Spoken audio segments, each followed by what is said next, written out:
जा करके प्रश्न किया है, देवी मुझे माफ करना, मैंने तो ये सोचा आंधी आ गई, आप रथ पर सवार होकर के तुरंत घर पे पहुंच जाओगी, तत्काल घर पर पहुंच जाओगी, मैं पैदल थी इसीलिए मैंने आपको ढूंढने की कोशिश की, मगर मैंने आपका पता नहीं लगा पाया, इसीलिए मैं पीछे पीछे भागी हुई दौड़ती हुई चली आई, लौट आई पीछे। आप जंगल में क्या अकेली रह गई थी? महारानी साहबा मुझे माफ करना। जैसे ही रानी को देखा, कहा तुम्हारे साथ ये क्या हुआ, तुम रो क्यों रही हो देवी? तुम्हारे केस बिखरे पड़े हैं, श्रृंगार बिखरा पड़ा है, साड़ी फटी हुई है, आंखों का काजल बह गया रोते रोते, रो क्यों रही हो? उसी समय रानी ने बात बदल दी और समझा करके बोली है साथ की सहेलियों को, बहन गजब हो गया, सुनो कि रानी बोली तुम निकल गई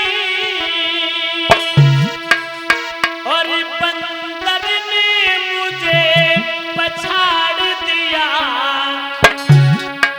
सारी साड़ी को फाड़ दिया, सारा श्रृंगार बिगाड़ दिया।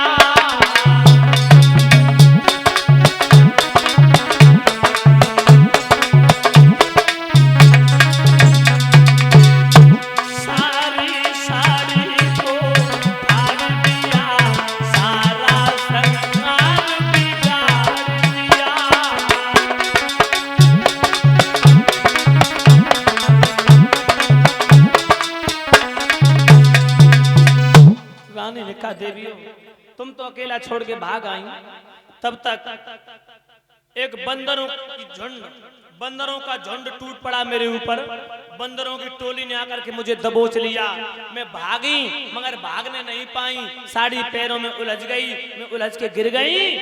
अब में से घाटो कट्टो बंदर आओ सो बहना बने ऐसो पंजा चलाओ, झपट्टा मारो, सुन्ना की नथुनी ले चलोगा, एक ने केस पकड़ लिए, एक ने साड़ी फाड़ दी, मैं रोते रोते व्याकुल हो गई, चिल्लाती नहीं लेकिन तुम नजर नहीं आई, रोते रोते आंखों का काजल बह गया। रानी की बात सुन के दासिया कहने लगी महाराज को मत बताना, कोई बात नहीं, अरे जानवर तो जानवर होते हैं, ये रहस्य माता बहनों भाई बंधु रानी ने राजा को भी नहीं बताया, छुपा ली वो बात, क्योंकि इसलिए नहीं बताई, अगर बताऊंगी तो उसमें उपहास हमारा ही होगा, अपमान हमारा ही होगा।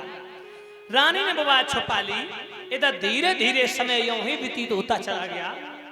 समय व्यतीत होने के बाद धीरे धीरे समय गुजर रहा है। रानी ने गर्भ धारण किया है राक्षस के सहयोग से। जब रानी गर्भवती हो गई, अब तो धीरे धीरे समय व्यतीत होने लगा। आंगन में खुशियां छा गई कि रानी गर्भवती है। बड़े दिनों बाद रानी के गर्भ से बालक पैदा होगा, संतान की उत्पत्ति होगी। महाराज उग्रसेन भी बड़े प्रसन्न हैं। आइएगा सभी भक्त दो लाइनों का संकीर्तन बोलेंगे, उसके उपरांत भगवान की पावन कथा।